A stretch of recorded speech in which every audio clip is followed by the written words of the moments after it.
Shalom, shalom a todos.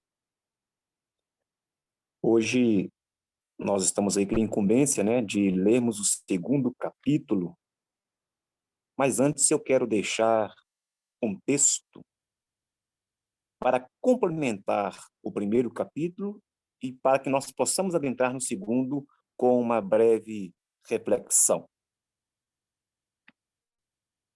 Um cálice de tontear, uma pedra pesada. Ao longo de toda a sua história, Israel teve muitos inimigos: egípcios, filisteus, sírios, assírios, babilônios e etc. Entretanto, nunca todos os povos em redor, os vizinhos, estiveram unidos com o propósito de destruí-lo. Por mais de 50 anos, os vizinhos de Israel têm atacado aquele país incessantemente. Mas os israelenses têm se mostrado muito mais poderosos militarmente, e seus vizinhos são escandalosamente derrotados. O Deus da Bíblia prometeu proteger Israel, enquanto o Alá do Corão e do Islã jurou acabar com ele.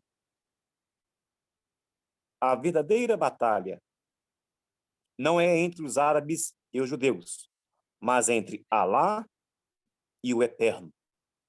Sabemos qual será o resultado, mas haverão consequências tanto para Israel por desobedecer a Deus, como para os seus inimigos. Jerusalém é hoje uma pedra pesada para toda a humanidade. As Nações Unidas, a ONU, gastaram 1/3 de seu tempo, ora deliberando e discutindo, ora condenando Israel por seu controle sobre Jerusalém. Uma pequena nação com apenas 1/1000 da população do mundo monopolizou 1/3 do tempo da ONU. Mais de 60 mil votos individuais contrários a Israel foram dados na ONU. Pega essa visão aí, presidente Brendel. Mais de 60 mil votos individuais contrários a Israel foram dados na ONU. Esse é um peso e tanto, exatamente como a Bíblia previu. O simples fato dos judeus estarem de volta à sua própria terra, depois de passarem 2.500 anos espalhados pelo mundo inteiro e de falarem o hebraico original que o rei Davi usava há 3.000 anos, constituiu um cumprimento notável de outra profecia bíblica relativa aos últimos tempos. Nenhum outro povo conseguiu reerguer sua nação, retendo sua língua original, depois de ter passado tanto tempo longe de sua terra. Esses trechos são extraídos do livro de David Hunt, O Dia do Juízo, o Islã, Israel e as Nações. Dando sequência ao segundo capítulo,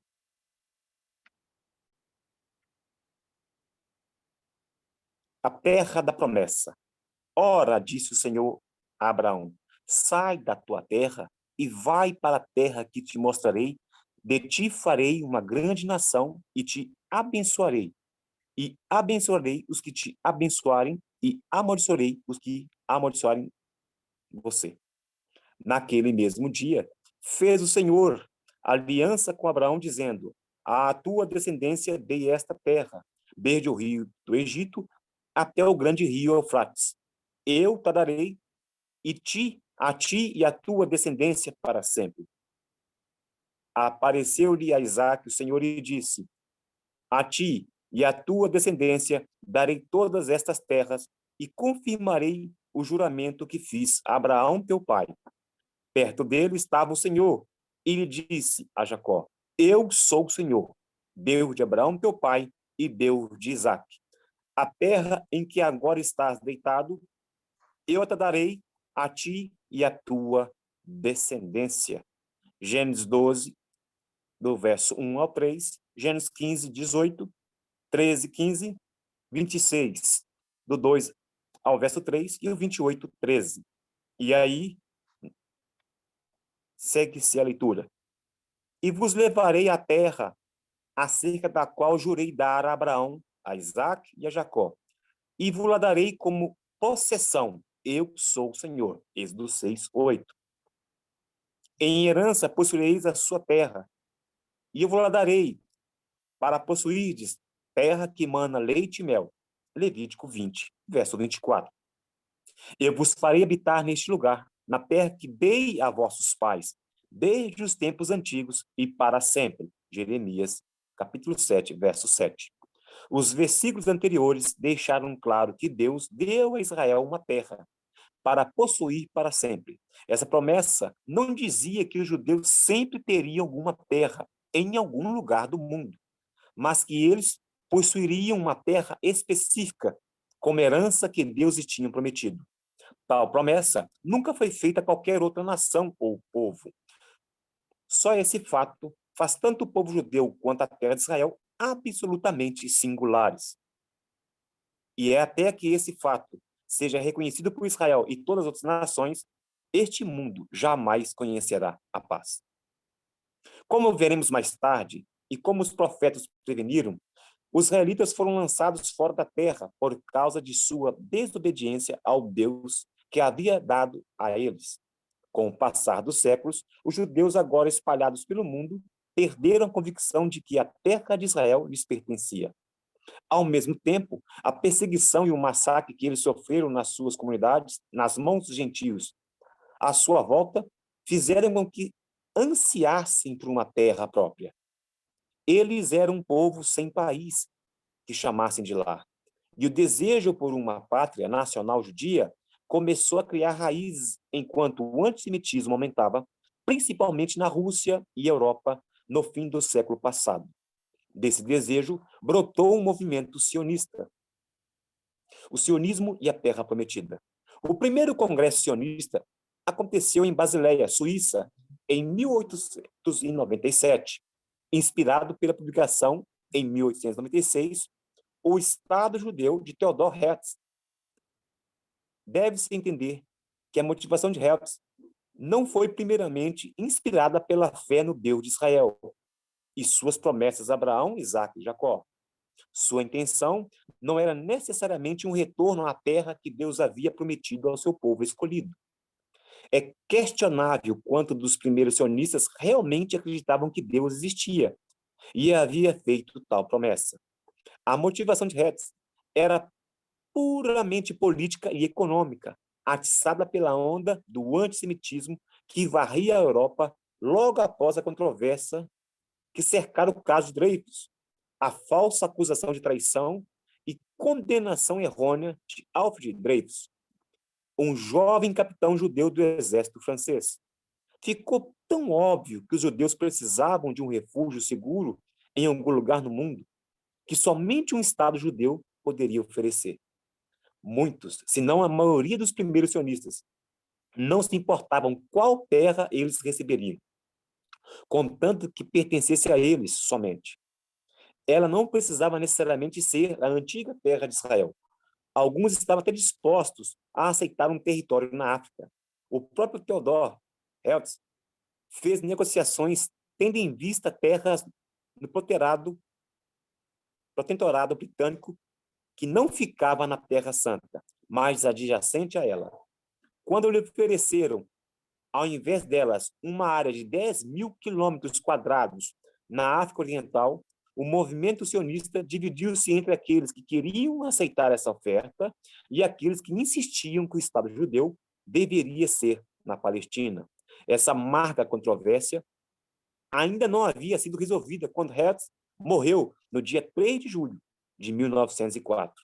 No entanto, para honrar o papel vital de Herzl exercera, seu corpo foi levado a Israel em 1959 para novo sepultamento ali. Assim, o próprio movimento sionista dividiu-se nas duas posições opostas que se podem tomar em relação a Jerusalém e Israel. Como vimos no primeiro capítulo, ou a Bíblia é verdadeira, em uma terra específica foi dada por Deus aos judeus para ser sua para sempre. Ou então não existe Deus, e a ideia de que a terra de Israel foi prometida aos judeus é um mito. Se a primeira alternativa é verdadeira, então Israel não pode se atrever a trocar nada de sua terra pela paz. Uma proposta radical, mas bíblica. Além disso, se Deus existe e a Bíblia é verdadeira, então, ao invés de tentarem tomar a terra dos judeus, seus vizinhos árabes deveriam estar devolvendo ao controle judeu todo o território que Deus prometeu a eles. E as Nações Unidas deveriam estar se alinhando com esse entendimento. Essa é uma conclusão radical do ponto de vista tanto de Israel, dos árabes e do resto do mundo. Porém, tal ação segue logicamente o que a Bíblia declara, repetidamente e na linguagem mais simples. O retorno de toda a terra prometida ao controle de Israel não envolveria, é claro, a expulsão de seus habitantes presentes. Iria, no entanto, dar ao governo israelense autoridade sobre aquele território. Não há dúvidas de que tal mudança na administração iria beneficiar todo o Oriente Médio. Para reconhecer a verdade dessa afirmação, é preciso apenas uma comparação da prosperidade da terra de Israel com a carência dessa terra antes do controle judeu e com a pobreza atual de seus vizinhos árabes, como qualquer visitante dessa área do mundo sabe. Apenas como um exemplo, considere a seguinte comparação de algumas estatísticas. A população de Israel é aproximadamente 5,4 milhões. Seu produto interno bruto beira, a 61,5 bilhões. E a sua renda per capita é de aproximadamente 11.600 aí por ano. A Jordânia, vizinha do lado de Israel, tem uma população comparável a 4,5 milhões de pessoas. Sua renda per capita, no entanto, é menos de da 10ª parte da de Israel, ou cerca, 1.100 por ano. Os 5,4 milhões de pessoas de Israel exportam cerca de 15 bilhões em produtos cada ano, comparados a 1,5 bilhão para os 4,5 bilhões de habitantes da Jordânia. Na verdade, é a economia israelense que segura a dos palestinos na faixa de Gaza e na Cisjordânia. Por outro lado, se a primeira alternativa for verdadeira, nenhum Deus e nenhuma terra prometida para Israel, então o simples fato do Estado de Israel surgir no Oriente Médio em 1948 e ter sobrevivido até hoje é o resultado de pura sorte e não tem nenhum outro significado. Nesse caso, sem Deus como Criador da humanidade, não há propósito nem significado para qualquer existência humana. Os esforços de indivíduos e nações pela sobrevivência, possessões e segurança são simplesmente os instintos selvagens de criaturas às quais a evolução deu capacidade de desenvolver métodos mais sofisticados e cruéis de agressão egoísta. A história da humanidade é, então, uma continuação desprovida de sentido no nível mais destrutivo da luta pela sobrevivência em que seus ancestrais animais lutaram com garras e dentes, na qual o mundo animal continua até hoje. Sem um criador inteligente e munido de propósito, a paz é uma fantasia, o progresso é insanidade, a história não está indo a lugar nenhum, e o universo inteiro é uma piada macabra. A destruição ecumênica da verdade. É claro que as opiniões variam entre cristãos, muçulmanos e judeus, e mesmo entre aqueles que afirmam crer em Deus e na Bíblia, mas que, apesar disso, discordam quando o assunto é Israel. Mas não pode haver a mínima dúvida quanto que a Bíblia ensina. A Palestina é muito mais. Mesmo até o rio Eufrates é a terra prometida, dada por Deus aos judeus para sempre. E nenhuma pessoa honesta pode negar a existência desse Deus ou a validade de suas promessas a Israel. Pois, como veremos, os profetas hebreus, que afirmaram ser inspirados pelo Criador do universo, escreveram centenas de profecias a respeito de Israel, que se realizaram centenas e até milhares de anos depois de serem feitas. Os cumprimentos são tão numerosos e tão precisos que o acaso é desconsiderado pela probabilidade matemática. Qualquer observador sincero fica com apenas uma escolha: aceitar a experiência de Deus e o que ele decretou, e admitir que somente através dele haverá uma paz justa, significante e duradoura entre todas as nações. Tal ponto de vista, porém, é relegado ao ramo da superstição religiosa em nossos dias e, com exceção de alguns regimes islâmicos, a separação entre igreja e Estado é a regra. Como consequência, Deus, mesmo se ele existir, não tem permissão de interferir na vida real. Uma razão principal dessa opinião prevalecente é, com certeza, o fato de haver tantos conceitos diferentes sobre Deus e tantas religiões diferentes. Somente quando todos concordarem é que a igreja e o Estado podem se unir, e talvez somente então haverá paz. Tal é a esperança do ecumenismo. Infelizmente, o movimento ecumênico procura resolver diferenças de crenças simplesmente abandonando-as para chegar ao mínimo denominador comum aceitável a todos. Tal desenvolvimento não seria progresso, mas tolice, pois ele é em si uma negação da verdade e uma rejeição da importância de qualquer crença sobre a qual há diferença de opinião. A unidade ecumênica é, então, alcançada às custas da convicção e do raciocínio. E, assim, em vez de ser um passo em direção a um acordo significativo, é um afastamento dele. Outra maneira pela qual a verdade é negada em nossos dias é pela regra do consenso. Qualquer coisa que não seja palpável ou positiva é rejeitada, simplesmente com base nisso. A verdade é geralmente desconfortável e, por isso, não é popular. O que a Bíblia ensina certamente não é sempre palpável, seja sobre Israel ou sobre a responsabilidade moral do homem para com Deus. O que nós temos visto na Bíblia com relação à terra prometida parece uma proposição absurda para a grande maioria da humanidade. Ninguém pode negar, porém, que a Bíblia declara isso vez após vez em termos claros. Nós não podemos simplesmente ignorar esse fato. Se as promessas de Deus a Abraão, Isaque e Jacó com respeito à terra não são verdadeiras, então a Bíblia não é verdadeira em nada mais que fala. Deve-se aceitar ou rejeitar o pacote inteiro. Duas alternativas como consequências sérias. Também não é possível escapar das consequências lógicas e práticas para Israel. Dependendo do ponto de vista que se escolher, eu me lembro de estar num grupo que estava conhecendo o kibbutz na Galileia, com um de seus líderes.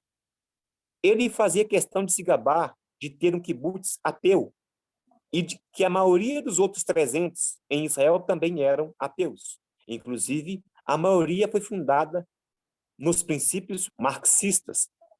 Eu fiz a ele uma pergunta simples.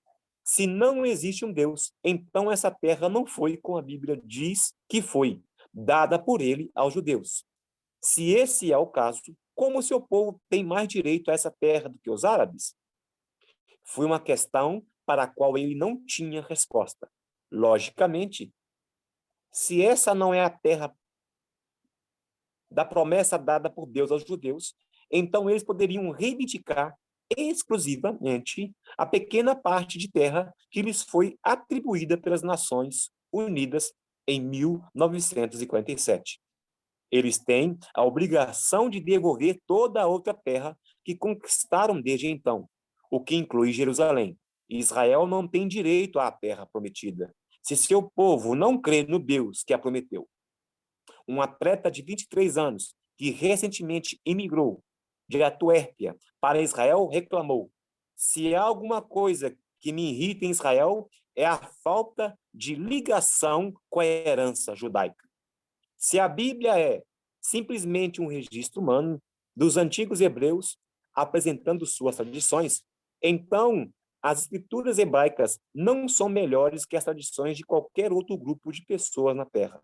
Certamente não há fundamento para dar direito aos judeus a uma terra hoje, só porque eles a ocuparam há mais de 2.500 anos. Seria mais ou menos equivalente a tentar arrumar a atual posse de propriedades na Europa, estabelecendo quem eram os seus habitantes originais, procurando encontrar seus descendentes e dando cada terreno de volta a eles, apesar dos direitos dos ocupantes atuais. Por outro lado, se Deus existe e realmente deu aos judeus a terra de Israel da maneira em que suas fronteiras estão delimitadas na Bíblia, então devemos honrar a sua decisão. A tradição vem do passado sem qualquer justificação ou compulsão para honrá-la no presente.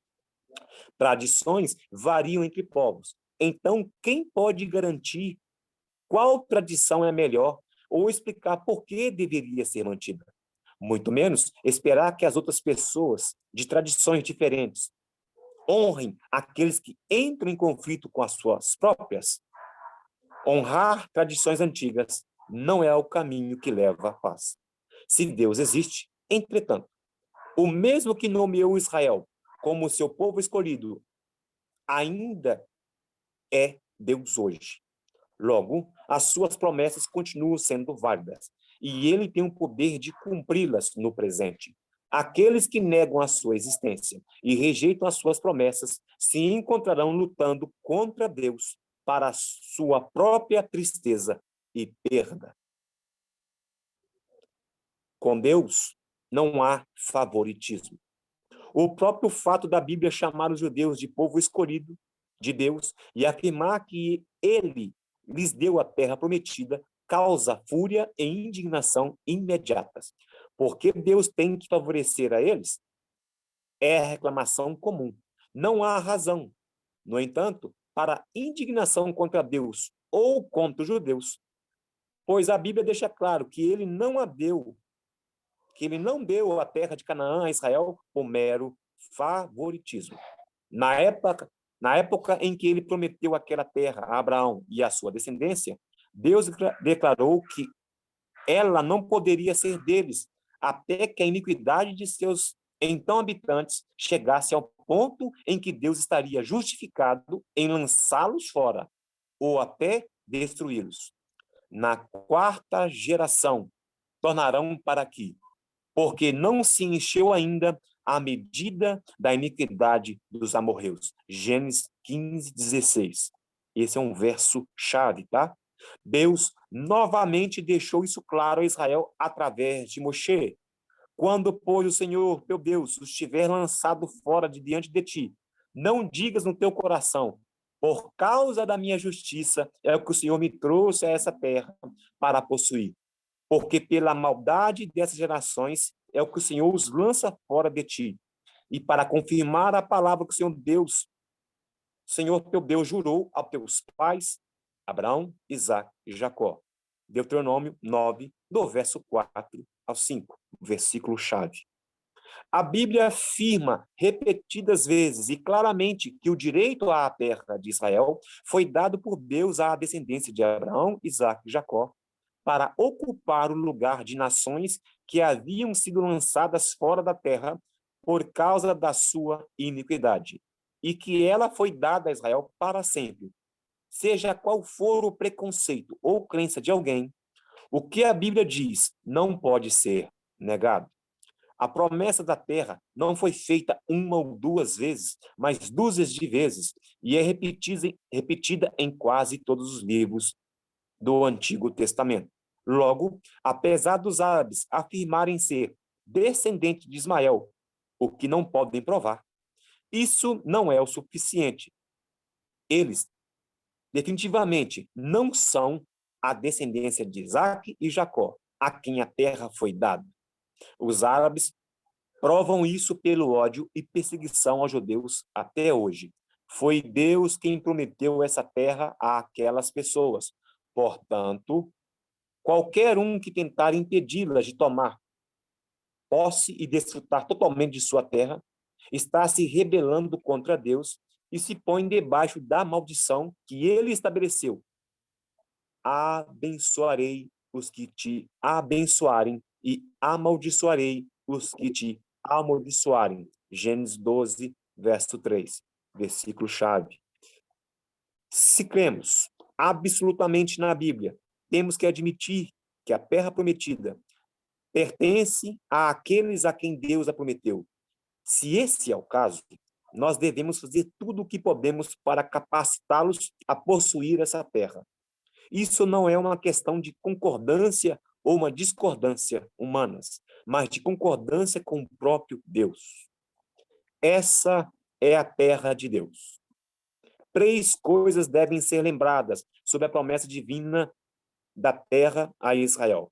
Primeiro, a promessa não foi feita para os judeus do presente, que podem parecer indignos por seu comportamento, mas para Abraão, Isaque e Jacó.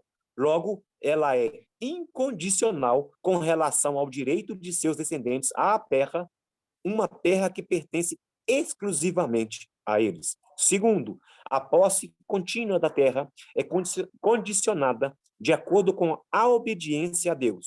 E os desobedientes, mesmo sendo descendentes genuínos de Jacó, serão lançados fora se não se arrependerem e voltarem a Deus. Terceira condição. A promessa não foi por um tempo limitado, que já passou, mas é para todo sempre e, portanto, continua verdadeira hoje. Esses 3 pontos são repetidos várias vezes e na linguagem mais clara por toda a Bíblia. Os seguintes são apenas alguns entre muitos exemplos que poderiam ser dados. Porém, Moisés suplicou ao Senhor, seu Deus, e disse: lembra-te de Abraão, de Isaque e de Israel, teu servo, as quais por ti mesmo tens jurado. Toda essa terra que tenho falado, dá-la-ei à vossa descendência, para que a possua por herança eternamente. Êxodo 32, 11 e 13. Também a terra não se venderá em perpetuidade, porque a terra é minha. Levítico 25, verso 23. Também, começando de madrugada, vos enviou o Senhor todos os seus servos, os profetas. Diziam: convertei-vos agora a cada um do seu mau caminho e da maldade das suas ações, e habitai na terra que o Senhor vos deu, e a vossos pais, desde os tempos antigos e para sempre. Jeremias 25, verso 4 e 5. Habitarão na terra que dei ao meu servo Jacó, na qual vossos pais habitaram. Habitarão nela, eles e seus filhos, e os filhos de seus filhos, para sempre. Ezequiel 37, 25, versículo-chave. As palavras dos profetas não poderiam ser mais claras na medida em que eles repetidamente renovam a promessa de Deus, uma promessa que deu a terra perpetuamente a Israel. A opinião de alguém sobre esse assunto importante é controvertido. Não é uma questão de ser pró-Israel ou pró-árabe, ou anti um desses povos, mas de reconhecer a vontade de Deus no assunto. O simples fato é que, ao tentar retomar terras de Israel, as nações árabes estão se opondo a Deus e rejeitando suas promessas claras na Bíblia, e estão, assim, perdendo a bênção que Deus prometeu àqueles que abençoassem Israel. O mesmo é verdadeiro a respeito dos palestinos que exigem controle autônomo sobre partes daquela terra que foi prometida a Israel. Como é que os muçulmanos podem justificar sua oposição violenta a Israel? Afinal, eles afirmam acreditar no Deus da Bíblia. Vamos entrar mais a fundo nessa questão mais tarde, mas é suficiente dizer aqui que Maomé se apegou a outro Deus, que não é o Deus da Bíblia. Alá claramente não é o Deus de Abraão, Isaque e Jacó. Os árabes provam que eles seguem outro Deus ao amaldiçoar aqueles a quem Deus abençoou. Além disso, o Corão, depois de aceitar a Bíblia, em suas primeiras páginas, nega-se mais tarde, contradizendo a Bíblia de várias maneiras. O Islã também contradiz a Bíblia. Por exemplo, em sua afirmação de que a terra prometida foi dada aos árabes e não aos judeus. A atitude católica romana. Os árabes não são os únicos que condenam a posse da terra prometida pelos judeus. Durante séculos, desenvolveu-se no catolicismo romano a ideia de que, pelo fato de terem crucificado a Cristo, os judeus deveriam ser perseguidos e até mortos. Certamente, eles já não tinham qualquer direito à terra prometida, que agora pertencia à Igreja Católica Romana. As cruzadas procuraram recuperar essa terra para preservar seus lugares santos na memória cristã. Na verdade, a Igreja Católica Romana se considera o novo Israel de Deus. Consequentemente, o Vaticano não tem sido favorável a Israel. Passaram-se 47 anos até a Igreja Católica reconhecer a legitimidade do Estado de Israel. E ela o fez tão somente por motivos egoístas, como veremos. Após a violentação do Kuwait por Saddam Hussein, o patriarca católico de Jerusalém, Michel Sabah, elogiou Saddam por, abre aspas, realmente carregar em seu coração a causa palestina, fecha aspas. Ele se recusou a admitir que Saddam era mais perigoso que o presidente Bush. O maior líder católico do Iraque, o patriarca Rafael Badawi, defendeu a invasão e anexação do Kuwait por Saddam Hussein e até os tanques de mísseis e até os ataques de mísseis sobre civis israelenses. Toda essa guerra foi planejada por Israel, disse Badawi. Em Roma, onde estava em conferência sobre a paz, entre aspas, no Oriente Médio, com o Papa e outros funcionários do Vaticano. Suas afirmações, que se pareceram espantosamente com as de Hitler, jamais foram desaprovadas pelo Vaticano. Só se pode concluir, assim, que ele estava apresentando a opinião oficial. A Igreja Católica Romana continua a se opor ao controle judeu sobre Jerusalém. A aceitação do que a Bíblia diz sobre a terra prometida pertencer a Israel fica ainda mais difícil pela extensão do território tal como o Antigo Testamento descreve.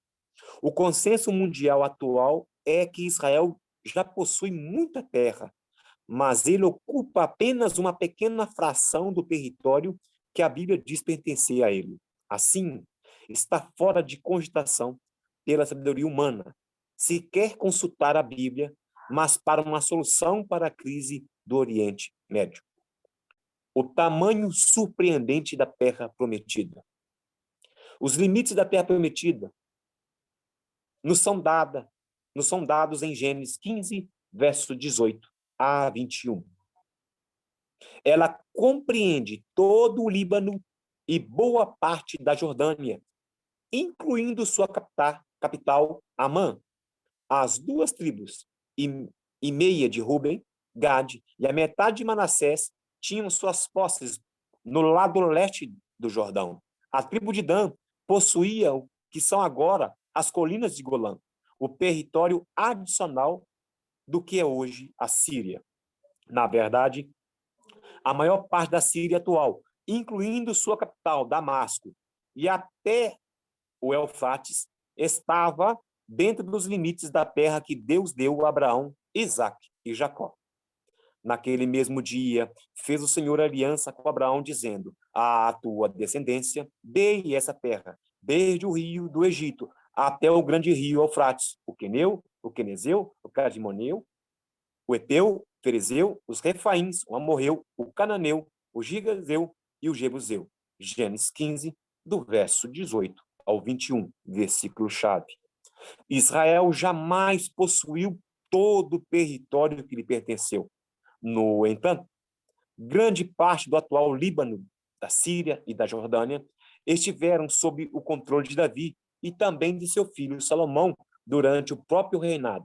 Por exemplo, somos informados também que Hadad-Ezer, filho de Reob, rei de Zobá, foi derrotado por Davi, quando aquele foi restabelecer o seu domínio sobre o rio Eufrates, segundo Samuel, capítulo 8, verso 3. Já que o Eufrates era a fronteira da terra prometida, aparentemente Davi já havia tomado grande parte da Síria até o Eufrates. E o rei Hadad-Ezer veio retomá-la. O relato continua. Vieram os sírios de Damasco a socorrer Hadad-Ezer, rei de Zobá. Porém, Davi matou dos sírios 22.000 homens. Davi pôs guarnições na Síria de Damasco, e os sírios ficaram por servos de Davi e lhe pagavam tributo. Tomou Davi escudos de ouro que havia com os oficiais de Hadad-Ezer e os trouxe a Jerusalém, os quais também o rei Davi consagrou ao Senhor, juntamente com a prata e o ouro que já havia consagrado de todas as nações que sujeitara, da Síria, de Moabe, dos filhos de Amon, dos filisteus e de Amaleque, e pôs guarnições em Edom. E todos os edomitas ficaram por servos de Davi. E o Senhor dava vitória a Davi, por onde quer que ia. Reinou, pois Davi, sobre todo Israel. Segundo Samuel, no capítulo 8, do verso 5 ao 15, versículo-chave. Céticos têm tentado desesperadamente criar dúvidas sobre a Bíblia, mas os arqueólogos têm trabalhado em silêncio pelos últimos 150 anos. E tudo o que descobriram só prova a precisão das Escrituras. Hoje, estudantes judeus estudam sua incrível história a partir do Antigo Testamento, enquanto arqueólogos usam seus registros para encontrar locais de antigas ruínas, e geólogos seguem suas descrições para localizar água e óleo e antigas minas e minerais. Existe toda a razão para aceitar o registro bíblico. Que transformação seria feita no Oriente Médio se as nações do mundo governassem seus negócios nessa base? Despertando a consciência judaica.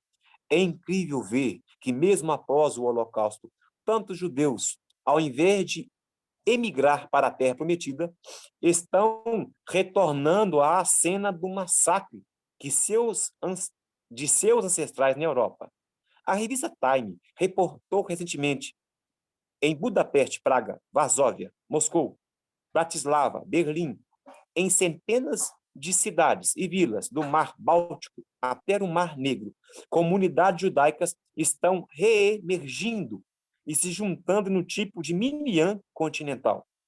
O número mínimo de membros exigidos para a realização dos cultos religiosos. Sinagogas e escolas estão aparecendo novamente.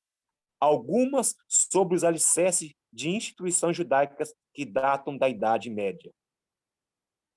Judeus, uma vez mais, estão orgulhosamente se chamando de judeus, reavivando tradições e culturas há muito enterradas nas cinzas das fornalhas de Hitler.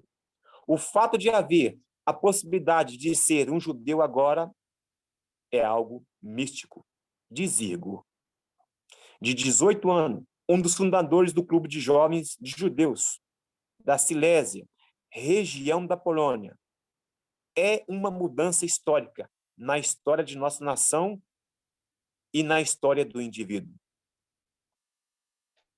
Restaram apenas 2 milhões de judeus na Europa depois da guerra.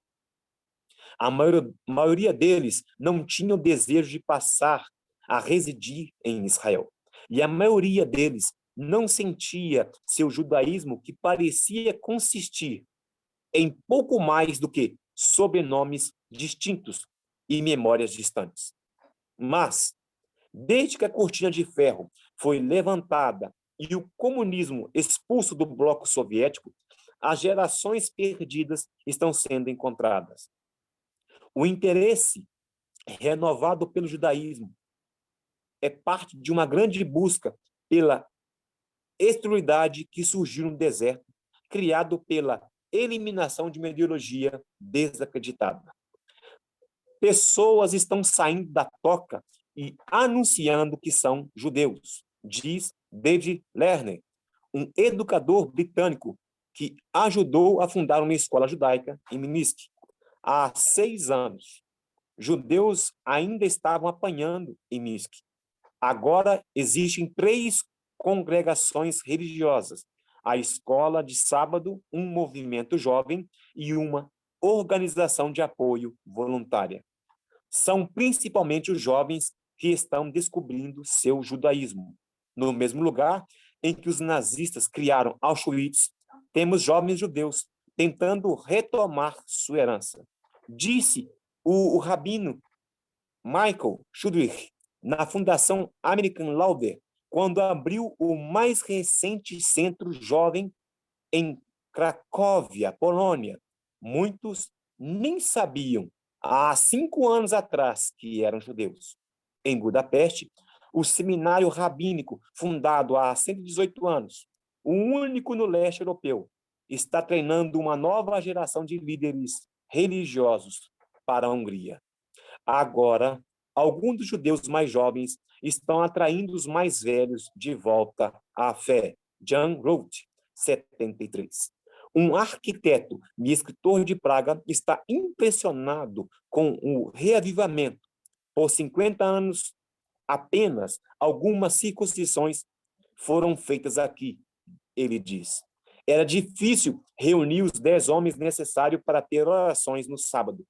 Agora, Altneu Shul de Praga, a principal sinagoga, tem cultos diariamente e 3 grupos de estudo se reúnem semanalmente para explorar a religião e cultura judaica.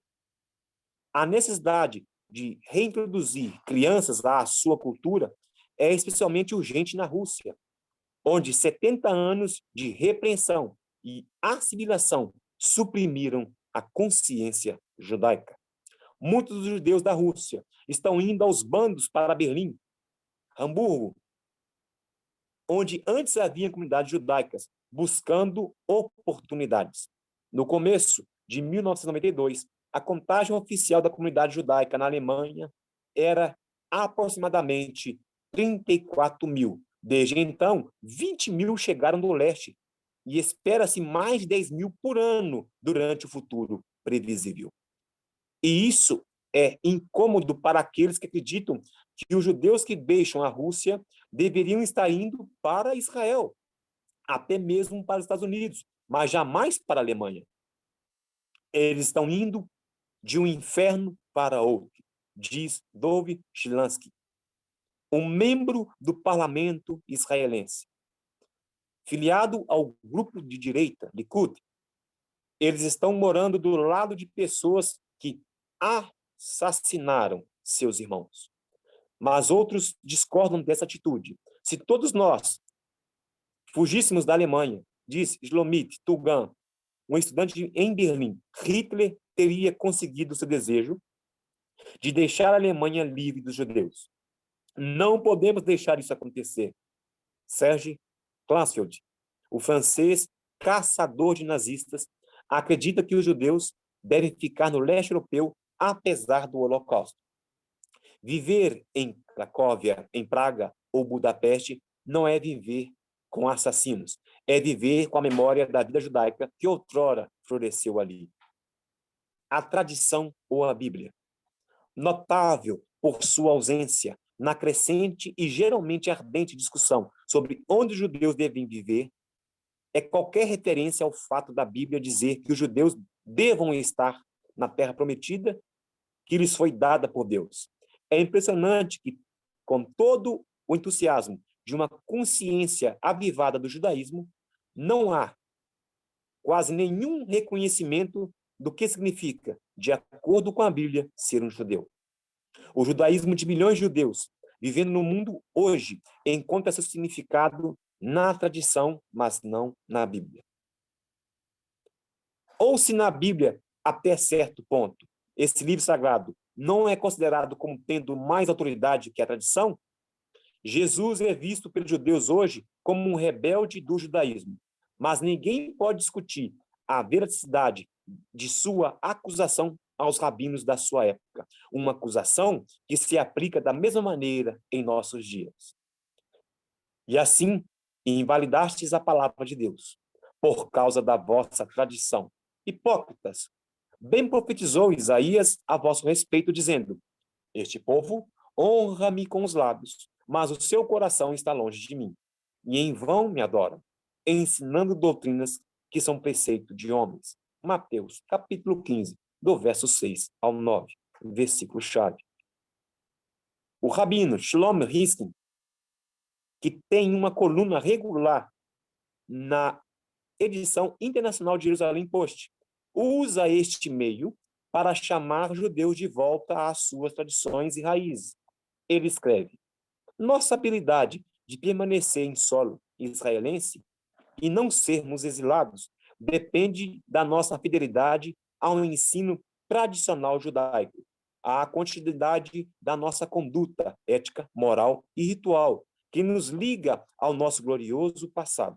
Ele continua argumentando: somente aqueles judeus que retornam a Israel, porque esta foi a terra de seus ancestrais, almejada por seus avós, podem dotar novamente a nação de Israel e de sua santidade original. E somente aqueles judeus que valorizam sua história e cujos preceitos éticos, morais e tradicionais estão ligados à grande corrente do ser judeu. Então, a permissão de manter essa terra e seus direitos de viver nela. Pode-se questionar quem ou qual é o poder que decide os preceitos morais e tradicionais e remove da terra prometida aqueles que não alcançam a estatura esperada. Será que é a grande corrente do ser judeu? Que de alguma maneira tem um poder misterioso de determinar o que o judaísmo significa e de purificar Israel daqueles que não atingiram seus padrões místicos? Embora o rabino também mencione Deus e a vontade divina, não se tem certeza do que ele quer dizer. De qualquer maneira, certamente não é o Deus pessoal de Abraão ou Davi que determina o destino de Israel, mas a própria tradição judaica. Topou em um violonista no telhado. Parecia concordar que a tradição havia se tornado mais importante. Mas a tradição realmente não é nada se não concordar com as leis e os propósitos imutáveis de Deus. Na realidade, como Jesus disse, tal tradição contradiz e anula o propósito de Deus para Israel e para toda a humanidade. Quão impressionante é que, apesar do holocausto, apesar do julgamento de Deus e também diante do cumprimento incontestável e misericordioso das promessas de Deus a Abraão, Isaque e Jacó, ao trazer seus descendentes de volta à sua terra, a grande maioria dos judeus não acredite nessas promessas hoje. Talvez o que a Bíblia diz seja demais para acreditarem, pois, como já vimos, a terra prometida, dada por Deus, se entende além daquele território, agora conhecido como Israel. Será que essa descrença explica por que os líderes de Israel estão negociando parte daquele território extremamente pequeno pela promessa sedutora de paz com os seus vizinhos? No começo de fevereiro de 1995, numa curta cerimônia militar, Israel devolveu à Jordânia 340 quilômetros quadrados de terra. A Rádio Jordânia anunciou triunfante: a Jordânia conseguiu plena soberania sobre as terras que Israel havia ocupado.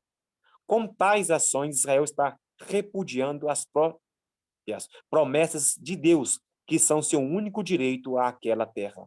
Ao invés disso, ele precisa desesperadamente segurar o pouco que tem e confiar em Deus para dar-lhe o resto. Com mais judeus voltando para a casa de todo mundo, especialmente da antiga União Soviética, até o espaço necessário para os sepultamentos é inadequado. Especialistas preveem que dentro de 2 anos, 3 no máximo, não haverá mais espaço para sepultamento no cemitério de Haifa, a Jerusalém. A única solução será enterrar pessoas bem fundo em camadas, uma proposta que está sendo cuidadosamente considerada. Onde então viverão todos os judeus que ainda voltarão àquela terra? O Islã ou a Bíblia? Se fossem apenas os árabes como seres racionais que estivessem negociando com Israel, a razão poderia prevalecer com relação ao que seria melhor para aquela região do mundo. Existe, e é claro, um orgulho humano natural que infesta não só os árabes, mas toda a humanidade, inclusive judeus, e que bloqueia o caminho. O principal obstáculo, porém, é o Islã. Essa religião é a força motivadora por trás da maior parte do terrorismo, não só naquela região, mas para todo o mundo atual. E muito do terrorismo, não importa onde seja encontrado, está arraigado na determinação islâmica de aniquilar Israel. Como um observador do Oriente Médio explica, de repente, em 1948, não distante de Meca, o próprio coração do Islã, um Estado judeu emergiu com seu próprio presidente, parlamento, governo, primeiro-ministro e exército. Tinha tudo o que distingue uma comunidade nacional genuína. Uma nova nação havia nascido. E esta era uma clara demonstração do cumprimento do que fora escrito pelos profetas. Mudarei a sorte do meu povo Israel. Reedificarão as cidades assoladas e nelas habitarão. Plantá-los-ei na sua terra, e dessa terra que lhes dei já não serão arrancados, diz o Senhor teu Deus. Amós, capítulo 9, verso 14, 15. O renascimento do Estado judeu, bem no centro dos países árabes, é uma contradição direta do ensinamento islâmico. Alá não acabou com o povo judeu. Alá não acabou com o povo judeu. E se Alá predeterminou todas as coisas, como é possível que um Estado judeu surgiu novamente? Para os muçulmanos, a maior humilhação é que esse Estado judeu tenha Jerusalém como sua capital. No dia 30 de julho de 1980, o Knesset, o parlamento israelense, aprovou uma lei que declara a cidade de Jerusalém como sendo eterna e indivisível. Jerusalém. Depois de Meca e Medina, é o terceiro lugar mais sagrado no Islã. E a mesma Jerusalém é agora a capital de um Estado judeu que, aos olhos muçulmanos, jamais deveria ter surgido. Apesar de talvez soarmos repetitivos, nunca poderemos enfatizar suficientemente o fato de que tanto o povo quanto a terra de Israel são singulares. Essa é a terra de Deus, o lugar onde ele escolheu colocar seu nome. A herança que ele deu ao seu povo, seu destino está em suas mãos.